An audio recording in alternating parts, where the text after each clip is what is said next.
সহসায় বাংলাদেশে নেতিবাচক প্রভাব ফেলছে না ইন্ডিয়া ইউ মুক্ত বাণিজ্য চুক্তি। আগামী বছর থেকে বাড়বে ক্রয়াদেশ হারানো ঝুঁকি, চ্যালেঞ্জ মোকাবেলায় পিটিএ এফটিএ করার তাগিদ। চট্টগ্রামে নিউমেরিক টার্মিনাল ইজারার সিদ্ধান্তের প্রতিবাদে ধর্মঘটে শ্রমিকরা, কাজে যোগ দেননি কেউ। বিশৃঙ্খলায় জড়ালে কঠোর ব্যবস্থার হুঁশিয়ারি কর্তৃপক্ষের।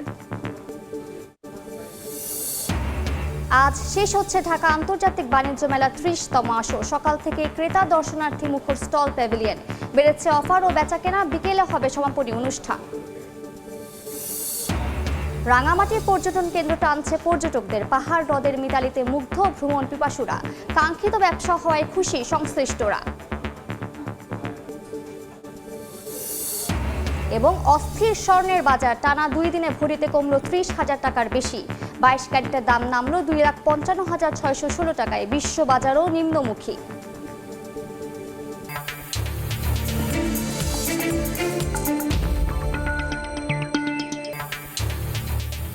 দেখছিলেন শিরোনাম। আমন্ত্রণ জানাচ্ছি দেশ ও দেশের বাইরের অর্থ বাণিজ্যের নানা খবর নিয়ে আমাদের বিস্তারিত আয়োজনে এ সময়ের বাণিজ্যে। আপনাদের সঙ্গে আছি আমি মালিহা সৌরবার্তী। দেশের রপ্তানিতে তাৎক্ষণিক কোনো নেতিবাচক প্রভাব ফেলছে না ভারত ও ইউরোপীয় ইউনিয়নের বাণিজ্য চুক্তি। তবে আগামী বছর থেকে নয়াদিল্লি সুবিধা পেতে শুরু করলেই বাড়বে ক্রয়াদেশ হারানোর ঝুঁকি। এলডিসি উত্তরণ সামনে রেখে তাই জিএসপি প্লাস স্কিমের আওতায় ইউ বাজারে রপ্তানি সুবিধা নিশ্চিত করার দাবি উদ্যোক্তাদের। এ অবস্থায় পিটিএ এফটিএ এর মতো বাণিজ্যিক চুক্তি করতে ধীরে চলনীতি থেকে বের হওয়ার তাগিদ অর্থনীতিবিদদের। ইয়ানুর সিফাতের রিপোর্ট।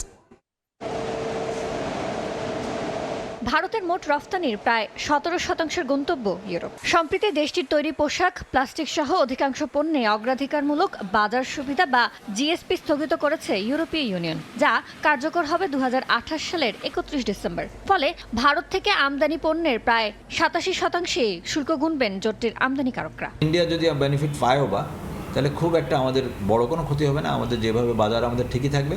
29 সালের নভেম্বর পর্যন্ত আমাদের বাজার সুরক্ষিত। এই প্রতিবন্ধকতার পথে সুবিধার দ্বার উন্মুক্ত করেছে গেল 27 জানুয়ারি ইউ ভারতের মধ্যে হওয়া মুক্ত বাণিজ্য চুক্তি এফটিএ, যা কার্যকর হওয়ার কথা 2027 সালে। তখন থেকে ইউরোপে বিনা শুল্কে রফতানি হবে ভারতীয় পোশাক, যা চ্যালেঞ্জে ফেলবে বাংলাদেশকে। খুব স্বাভাবিক একটা ব্যাপার যে আমরা ডেফিনেটলি আমরা চ্যালেঞ্জের মুখোমুখি হব। একদিকে জিএসপি স্থগিত করলো, আবার একদিকে তারা ফ্রি ট্রেড এগ্রিমেন্ট করলো। দুটা একটার সাথে একটা কনফ্লিক্ট করতেছে। জিএসপি তুলে দেয়, সেটা যদি একরকম এফেক্ট হবে, আবার ফ্রি ট্রেড এগ্রিমেন্ট সেটাও আরেক রকম এফেক্ট হবে। আমাদের সাথে যে প্রতিযোগিতার বাজার, এখানে সার্টেনলি আমরা একটা অকওয়ার্ড পজিশনে পড়লাম। আবার অ্যাট দ্য সেম টাইম আমাদের সময় আছে 2029 সালের নভেম্বর পর্যন্ত। ভারত যখন বিনা শুল্কে বাজার সম্প্রসারণে জোর দেবে, ঠিক তখনই এলডিসি উত্তরণের পর 2029 সালের পর জোটটিতে শুল্ক সুবিধা হারাবে বাংলাদেশ। আরোপ হবে প্রায় 12.5% শুল্ক। আমাদের খানিকটা বাণিজ্য সুবিধার যে এখন অবস্থা আছে সেটা পরিবর্তিত হতে পারে। বিশ্বের যে আমরা পরিবর্তিত ভূ রাজনৈতিক অবস্থা দেখছি, ইউরোপিয়ান ইউনিয়ন চাইবে বিশ্ব দরবারে তাদেরও যে একটা বড় ভূমিকা আছে, তারাও যে একটা বৃহৎ বাণিজ্য করে থাকে, সেই লেভারেজকে কাজে লাগিয়ে হয়তো আরও বাণিজ্য চুক্তি করতে। এই অবস্থায় বাণিজ্য কূটনীতি জোরদার করার তাগিদ অর্থনীতিবিদদের। এটা তো একটা দীর্ঘমেয়াদী এফটিএ। আমরা জিএসপি প্লাসও কয়েক বছরের জন্য পাই, কিন্তু তারপরও ভারতের সাথে যে চুক্তিটা হয়েছে সেই চুক্তিটা তো আরও দীর্ঘ সময়ের জন্য এটা বাস্তবায়িত থাকবে। সুতরাং সেদিক থেকে একটা বাড়তি প্রতিযোগিতার সম্ভাবনা আমাদের একটা কিন্তু সেখানে তৈরি হয়ে যাচ্ছে। 2024-25 অর্থ বছরে বাংলাদেশের মোট পোশাক রফতানির 50% বেশি গেছে ইউভুক্ত দেশগুলোতে, যার আর্থিক বাজার মূল্য প্রায় $20 বিলিয়ন। ইয়ানুর সিফাত, সময় সংবাদ, ঢাকা। এবার বন্দর বাণিজ্যের খবর।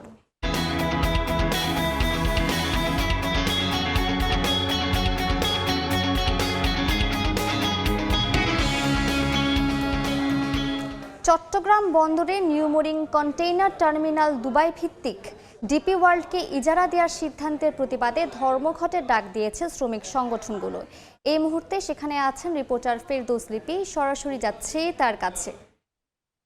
সকাল ৮টা থেকে কিন্তু ধর্মঘট শুরু হয়েছে এবং শ্রমিক কর্মচারীরা কিন্তু সর্বাত্মক ধর্মঘট পালন করছেন এবং আমরা দেখেছি যে বন্দরের যে গেটগুলো আছে সেই গেটগুলোতে কিন্তু কোনো ধরনের কাভার্ড ভ্যান কিংবা ট্রাক পণ্য নিয়ে যেতে এবং ঢুকতে আমরা দেখিনি এবং কর্মচারী যারা আছেন শ্রমিকরা তারা কিন্তু বন্দরের ভেতরে গিয়েছেন, সাইন করেছেন, কিন্তু কোনো ধরনের কার্যক্রমে তারা অংশগ্রহণ করছেন না এবং যখন ৮টা সাড়ে ৮টার পর একটা খণ্ড মিছিল বের করেন এবং আমরা দেখেছি যে সেই মিছিলটি বন্দর অভ্যন্তরেও তারা মিছিল সমাবেশ করেন এবং তারা দাবি করছেন যে এনসিটি বিদেশিদের পরিচালনার দায়িত্ব দেওয়া হচ্ছে সেটি আসলে লাভজনক প্রতিষ্ঠান এবং বন্দরের নিজস্ব টাকায় এই এনসিটি করা হয়েছে, ফলে একটি লাভজনক প্রতিষ্ঠানকে যেন বিদেশির হাতে তুলে দেওয়া না হয় সেই দাবিতে কিন্তু তারা 2 দিন ব্যাপী ধর্মঘট পালন করছেন এবং আজকে শনিবার সেটা হচ্ছে বন্দরের যে অপারেশনাল কার্যক্রম সেই কার্যক্রম চলছে এবং আগামীকাল যেটা রোববার সেখানে কিন্তু অপারেশনাল কার্যক্রমের সঙ্গে সঙ্গে দাপ্তরিক যে কাজ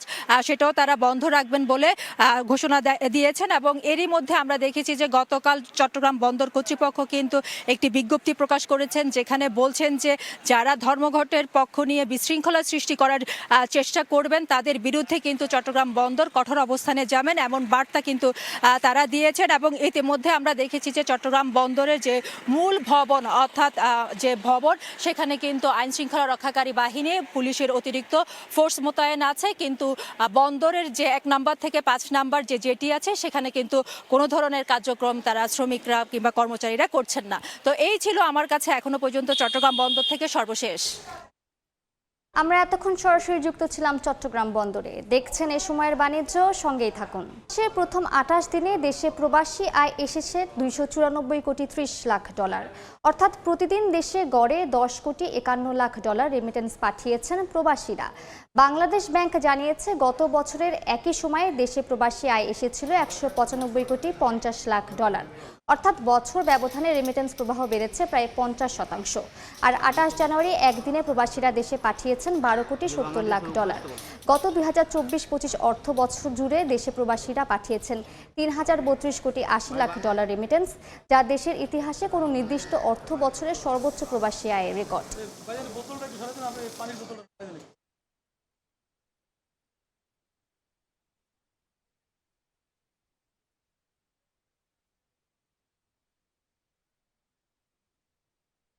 বগুড়ায় জেলা বিএনপি নেতাকর্মীদের সঙ্গে মতবিনিময় সভায় যোগ দিয়েছেন বিএনপি চেয়ারম্যান তারেক রহমান। সেখানে আছেন সহকর্মী আব্দুল আওয়াল, চলে যাচ্ছি তার কাছে।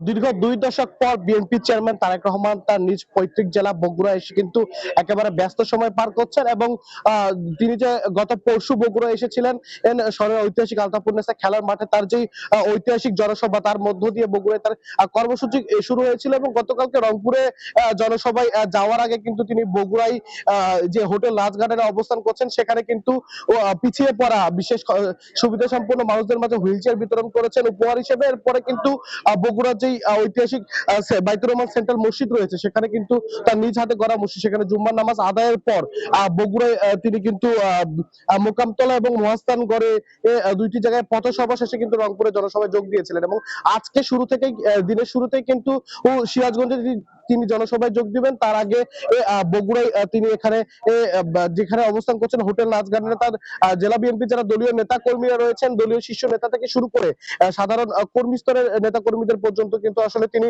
এখানে তাদের যে দলীয় ও যে আলোচনা সভা সেটি কিন্তু চলমান রয়েছে এবং গণমাধ্যমকে যেমনটি জানানো হয়েছে যে এই যে আলোচনা সভা ভিতরে চলমান আছে সেখানে কিন্তু সামনে যে 12 ফেব্রুয়ারি আসন্ন জাতীয় নির্বাচন, সেই জাতীয় নির্বাচনকে সামনে রেখে যে এই কার্যবিধি সেটি নিয়ে কিন্তু আসলে তিনি তার দলীয় নেতা কর্মীদের সঙ্গে কিন্তু আলোচনা করছেন এবং এই আলোচনা সভা শেষে কিন্তু বিএনপি চেয়ারম্যান এখান থেকে যেই বগুড়া শহরের শাহজাহানপুর উপজেলা রয়েছে বগুড়ার সেখানে এবং শেরপুরে অর্থাৎ বগুড়া 7 আসন এবং বগুড়া 5 আসনের 2টি নির্বাচনী পথসভায় অংশগ্রহণ করবেন এবং এই 2টি নির্বাচনী পথসভায় অংশগ্রহণ শেষে কিন্তু তিনি সিরাজগঞ্জে যেই নির্বাচনী জনসভা সেখানে কিন্তু যোগদান করবেন এবং টাঙ্গাইলের নির্বাচনী জনসভায় যোগদান শেষে কিন্তু তিনি আসলে আসলে আবারও রাজধানী ঢাকায় ফিরে যাবেন। এবং বগুড়ার সাধারণ মানুষের যেমনটি প্রত্যাশা ছিল যে দীর্ঘ 17 বছরের বগুড়ার যে উন্নয়ন বঞ্চনার গল্প, সেইখান থেকে কিন্তু উঠে আসার বাণীও বগুড়ার মানুষকে শুনিয়েছে ঘরের ছেলে বিএনপি চেয়ারম্যান তারেক রহমান। তো বগুড়া থেকে এই ছিল এখন পর্যন্ত আমার কাছে সর্বশেষ। আমরা এতক্ষণ সরাসরি যুক্ত ছিলাম বগুড়ায়।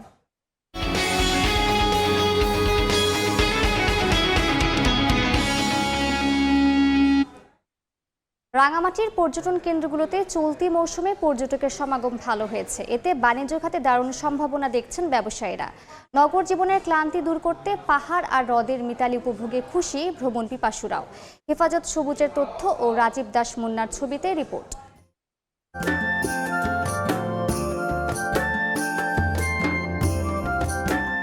শান্ত লেকে নির্মল বাতাসে চলছে নৌকা, কেউ বৈঠা বাইছে, কেউ আবার যন্ত্রচালিত নৌকায় চড়ছে। মনোরম এই দৃশ্য দেখা মিলছে রাঙামাটিতে।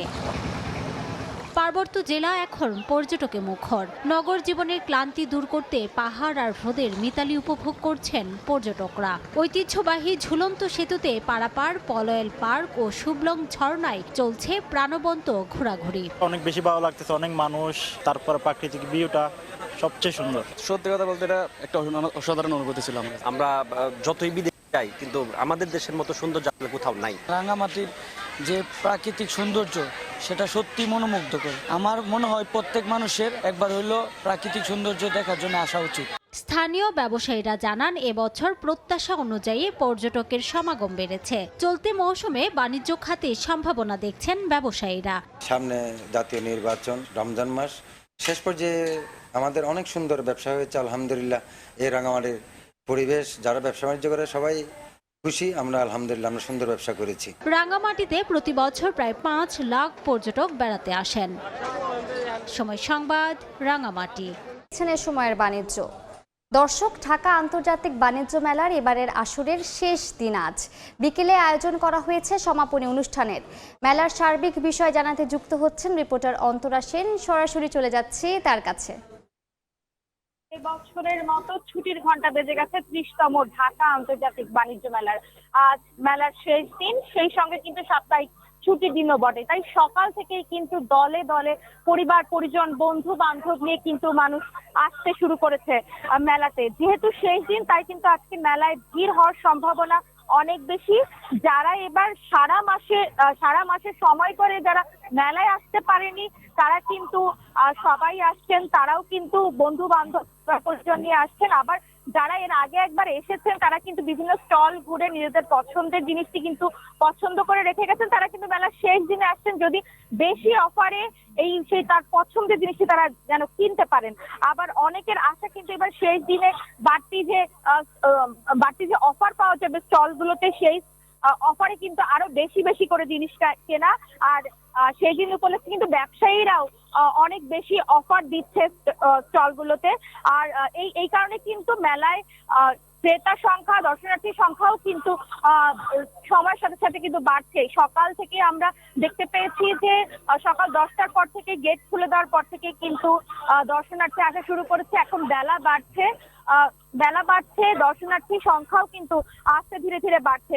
এছাড়া কিন্তু বিভিন্ন সব থেকে বেশি ভিড় কিন্তু আমরা দেখতে পাচ্ছি যে ক্রোকারিজ আইটেমের দোকানগুলোতে। মেলার ঢুকেই কিন্তু এই আইটেমগুলোর স্টলগুলো রয়েছে। এজন্য কিন্তু ভিতরে ঢুকেই তারা কিন্তু সবার প্রথমে এই ক্রোকারিজের দোকানগুলোতে যাচ্ছেন।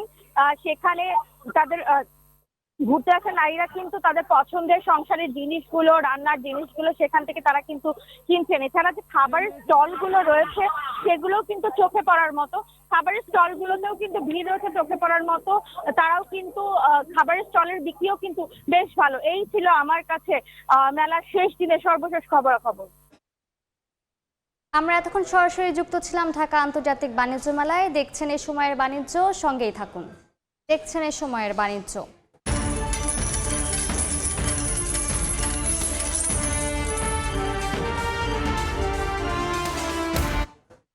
অস্থির স্বর্ণের বাজার, দেশে টানা 2 দিনে ভরিতে 30,000 টাকারও বেশি দাম কমালো বাজুস। মার্কিন ডলারের মান স্থিতিশীল হওয়ায় শুক্রবার বিশ্ববাজারেও প্রতি আউন্স স্বর্ণের দাম 9.11% পড়ে যায়। শনিবার সকালে ভরিতে 15,747 টাকা কমানোর ঘোষণা দেয় বাংলাদেশ জুয়েলার্স অ্যাসোসিয়েশন বাজুস। এর আগে শুক্রবার সকালেও ভরিতে 14,638 টাকা কমানোর ঘোষণা দেয় সংগঠনটি। অর্থাৎ টানা 2 দিনে দেশের বাজারে 1 ভরি স্বর্ণের দাম কমল 30,385 টাকা। যদিও এর আগে টানা 5 দফায় দাম বেড়ে 22 ক্যারেটের 1 ভরির দাম উঠে 2,86,000 টাকায়। 2 দফা কমার পর বর্তমানে দেশের বাজারে সবচেয়ে ভালো মানের অর্থাৎ 22 ক্যারেটের প্রতি ভরি স্বর্ণের দাম পড়বে 2,55,616 টাকা। এছাড়া 21 ক্যারেটের প্রতি ভরি 2,44,011 টাকা, 18 ক্যারেট 2,09,135 টাকা এবং সনাতন পদ্ধতির প্রতি ভরি পড়বে 1,71,869 টাকা। এই নতুন দাম দেশের বাজারে কার্যকর হচ্ছে আজ সকাল 10টা থেকে। স্বর্ণের বিশ্ববাজারও নিম্নমুখী। ভূরাজনৈতিক ও অর্থনৈতিক অনিশ্চয়তার পাশাপাশি মার্কিন ডলারের মান স্থিতিশীল হওয়ায় বর্তমানে প্রতি আউন্সের দাম নেমেছে $4,887। চলতি বছরের প্রথম মাসে স্বর্ণের দাম বেড়েছে 17%। জানু শিফাত, সময় সংবাদ। বিশ্ববাজারে নিম্নমুখী সয়াবিন বীজের দাম, তবে সপ্তাহ ব্যবধানে দাম বেড়েছে পাম অয়েলের। আর 3 বছরেরও বেশি সময়ের মধ্যে সর্বোচ্চে পৌঁছেছে সূর্যমুখী তেলের দাম। পর্যাপ্ত সরবরাহ থাকায় বিশ্ববাজারে নিম্নমুখী সয়াবিন বীজের দাম সপ্তাহ ব্যবধানে প্রতি বুশেলের দাম 0.33% কমে দাঁড়িয়েছে $10.64। চাহিদা কমায় শুক্রবার বিশ্ববাজারে পাম তেলের দাম 2% পড়ে যায়। তবে সপ্তাহ ব্যবধানে টন প্রতি দাম 1.32% বেড়ে দাঁড়িয়েছে $1,072। কৃষ্ণ সাগরে সরবরাহ সংকটে চাহিদা বাড়ায় গেল 3 বছরেরও বেশি সময়ের মধ্যে সর্বোচ্চে পৌঁছেছে সূর্যমুখী তেলের দাম। সপ্তাহ ব্যবধানে এই ভোজ্য তেলের দাম 0.69% বেড়ে প্রতি 10 কেজির দাম দাঁড়িয়েছে $16.80। চাহিদার বিপরীতে সরবরাহ বাড়তে পারে এমন পূর্বাভাসে 2 মাসের মধ্যে সর্বোচ্চ রয়েছে ক্যানোলা তেলের দাম। গেল সপ্তাহে প্রতি টন ক্যানোলার দাম 0.57% কমে $475.61 হয়েছে। ইয়ানু শিফাত, সময় সংবাদ। দেখছেন এ সময়ের বাণিজ্য। কুমিল্লার 14 গ্রামে নির্বাচনী জনসভায় বক্তব্য রাখছেন জামায়াত আমির ডাক্তার শফিকুর রহমান। সরাসরি যাচ্ছি সেখানে। এটি আল্লাহ তাআলার ফয়সালা, আমরা গভীরভাবে বিশ্বাস করি। তবে যেহেতু 15.5 বছর বিশেষভাবে বাংলাদেশের মানুষ, আলেম ওলামা, রাজনৈতিক প্রতিপক্ষ আওয়ামী লীগের যারা ছিলেন, সিভিল সোসাইটির সদস্যবৃন্দ, সাংবাদিক বন্ধুগণ, এক কথায় সারা দেশবাসী যেহেতু মজলুম ছিলেন আর আমরাও মজলুম ছিলাম, আমরা আশা করছি এখনো যারা মজলুম তাদের পক্ষেই বাংলাদেশ থাকবে ইনশাআল্লাহ। আরেকটা কথা একেবারেই পরিষ্কার করতে চাই, আমরা দলীয় কোনো শাসন এই দেশে দেখতে চাচ্ছি না। আমরা জামাতে ইসলামীর বিজয় চাচ্ছি না, আমরা 18 কোটি মানুষের বিজয় চাচ্ছি। 18 কোটি মানুষের বিজয়ী হবে আমাদের 11 দলের সবার বিজয়। 14 গ্রামে এই প্রতীকটি দাঁড়িপাল্লা, 300 আসনে বিভিন্ন জায়গায় বিভিন্ন প্রতীক থাকবে। এই প্রতীকের পক্ষেই জনগণকে সাথে নিয়ে 11 দল লড়ে যাবে ইনশাআল্লাহ। যেখানে যে প্রতীক, আমরা সেই প্রতীকের সঙ্গে হয়ে যাব এবং 300 আসনেই জিতে আসার জন্য আমাদেরকে চূড়ান্ত লড়াই করতে হবে। আমরা বিশ্বাস করি সত্যের বিজয় হবে ইনশাআল্লাহ। যা আল হক ও যাহাকাল বাতিল ইন্নাল বাতিলা কানা যাহুকা। বাতিল সব তছনছ হয়ে যাবে ইনশাআল্লাহ। 5 তারিখের পর আপনারা দেখেছেন কার কি কর্মকাণ্ড, কার কি চরিত্র। আগেরটা রাখলাম, অতীতের খাতায় থাক, বর্তমান বিবেচনায় নিলেই বাংলাদেশের মানুষের জন্য সিদ্ধান্ত নেওয়া কঠিন হবে না ইনশাআল্লাহ। যারা আমার সম্পদেও হাত দেয়, যারা আমার জীবনেও হাত দেয়, যারা নিজেদের জীবনকে শেষ করে দেয় এবং যারা আমাদের মায়েদের ইজ্জতে হাত দেয়, আমার মায়ের পেটে লাথি মারে, আমার মায়ের কাপড় খুলে নেওয়ার জন্য হুঙ্কার দেয়, তাদের হাতে কি বাংলাদেশের 9 কোটি মা নিরাপদ? তো তারা মাথা গরম করলো কেন শীতের দিনে? এখন তো মাঘ মাস, নাকি এখন চৈত্র মাস? মাঘ মাসে মাথা গরম হওয়ার তো কোনো কারণ ছিল না। কারণ একটাই, যখন সাধারণ মহিলারা পর্যন্ত বলে যে নিরাপত্তার জন্য 11 দল আমাদের প্রয়োজন, যখন একজন মহিলা তার মতো করে তার পছন্দ মতো তিনি পোশাক পরে রাস্তায় এসেছেন, সাংবাদিক বন্ধু জিজ্ঞেস করেছে, আপনি আগামী বাংলাদেশের ক্ষমতায় কারে দেখতে চান? উনি বলেন জামাত। উনি আর 11 দল বলেন নাই, ওই জামাত মানেই আমরা সবাই মিলেমিশে 11 দল। বলছে কেন জামাত? ওই মহিলাটি বলেছেন জামাত আসলেই দেশটা ঠিক হবে। কয় যে তাইলে তো আপনি এই পোশাক পরতে পারবেন না। মহিলা জবাব দিচ্ছেন পরবো না, অন্য পোশাক পরতে হবে। কয় তাই পরবো। আচ্ছা, জামাতের কোন জিনিসটা আপনার ভালো লাগে? কয় জামাতই আমার ভালো লাগে। এই যে মা বোনদের এই অ্যাটিচিউড, তারা তাদের আস্থার ঠিকানা হিসাবে 11 দলকে এখন দেখছে, এইটাই কাউকে কাউকে একটু পেরেশান করে তুলেছে। ভাই, আপনারও তো করে মা আছেন, বোন আছেন, আপনার স্ত্রী আছেন, জায়া আছেন, একটু তাদেরকে সম্মান করুন অন্তত। যদি তাদেরকে সম্মান করেন তাহলে তাদের মতো আরেকজনের দিকে তো আপনি লাল চোখ দিয়ে তাকাবেন না, তাদের মতো আরেকজনকে আপনি বিরক্ত করবেন না, তাদের মতো আরেকজনের গায়ে আপনি হাত দিবেন না। কিন্তু আপনি যদি হাত দেন তাহলে এই মায়েদের সন্তান নাই? হ্যাঁ, এই সন্তানেরাই তো সব ধরনের ফেসিবাদের বিরুদ্ধে জেগে উঠেছিল জুলাইয়ে, যেই জুলাইকে অনেকে স্বীকার করেন আবার অনেকে করেন না। এদেরকে তুচ্ছ তাচ্ছিল্য করেছেন, তাই আমরা দেখেছি। সেই ছেলেরা ঘুমায় পড়ে নাই। আল্লাহর ওয়াস্তে এটা থেকে ফিরে আসেন, অন্যের মতের প্রতি সম্মান দেখান, নিজের মত নিয়ে জনগণের কাছে যান, নিজের চরিত্র নিয়ে যান, আমল নিয়ে যান। জনগণ তখন বিচার করবে, বিবেচনা করবে। আমাদের মাদের গায়ে হাত দিবেন আর আমরা বসে বসে গালে হাত দিয়ে খতমে খাজেগান করবো, এটা চিন্তা করবেন না। আমাদের দায়িত্ব তখন পালন করা আমাদের জন্য ওয়াজিব হয়ে যাবে। বাধ্য করবেন না আমাদের।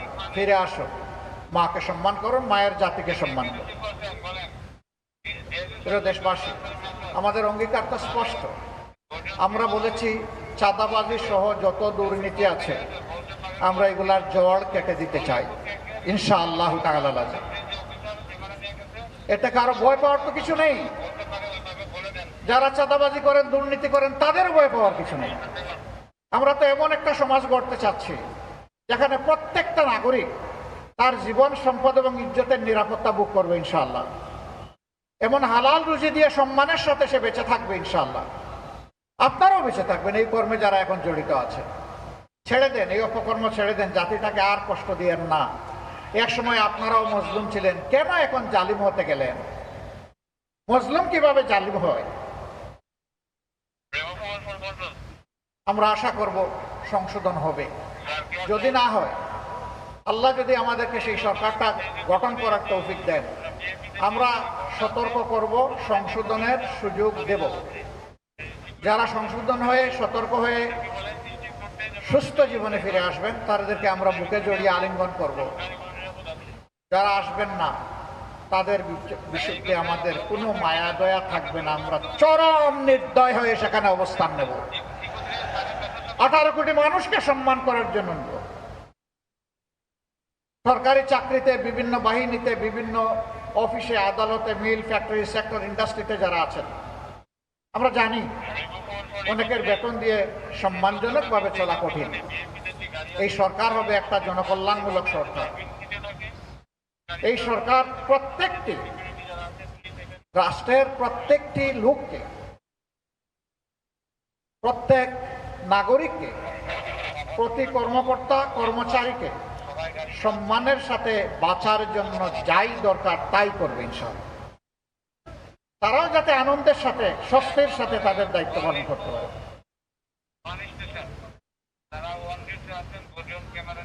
আমাদের ব্যাপারে অপবাদ ছড়ানো হয়, এরা ক্ষমতায় গেলে কওমি মাদ্রাসা বন্ধ করে দিবে আর মসজিদ থেকে সমস্ত ইমাম খতিব বের করে দেবে। কওমি মাদ্রাসার একজন কর্ণধার এখানে আছেন না? জামায়াত আমিরের বক্তব্যের বাকি অংশ দেখতে ভিজিট করুন সময় টিভির ফেসবুক পেজে। এ পর্যায়ে শীর্ষ সংবাদগুলো জানিয়ে দিচ্ছি আরেকবার। সহসায় বাংলাদেশে নেতিবাচক প্রভাব ফেলছে না ইন্ডিয়া ইউ মুক্ত বাণিজ্য চুক্তি। আগামী বছর থেকে বাড়বে ক্রয়াদেশ হারানোর ঝুঁকি, চ্যালেঞ্জ মোকাবেলায় পিটিএ এফটিএ করার তাগিদ। চট্টগ্রামে নিউমোনিং টার্মিনাল ইজারার সিদ্ধান্তের প্রতিবাদে ধর্মঘটে শ্রমিকরা। কাজে যোগ দেননি কেউ, বিশৃঙ্খলায় জড়ালে কঠোর ব্যবস্থার হুঁশিয়ারি কর্তৃপক্ষের। এবং আজ শেষ হচ্ছে ঢাকা আন্তর্জাতিক বাণিজ্য মেলা ৩০তম আসর। সকাল থেকে ক্রেতা দর্শনার্থী মুখর স্টল প্যাভিলিয়ন, বেড়েছে অফার ও বেচাকেনা। বিকেলে হবে সমাপনী অনুষ্ঠান।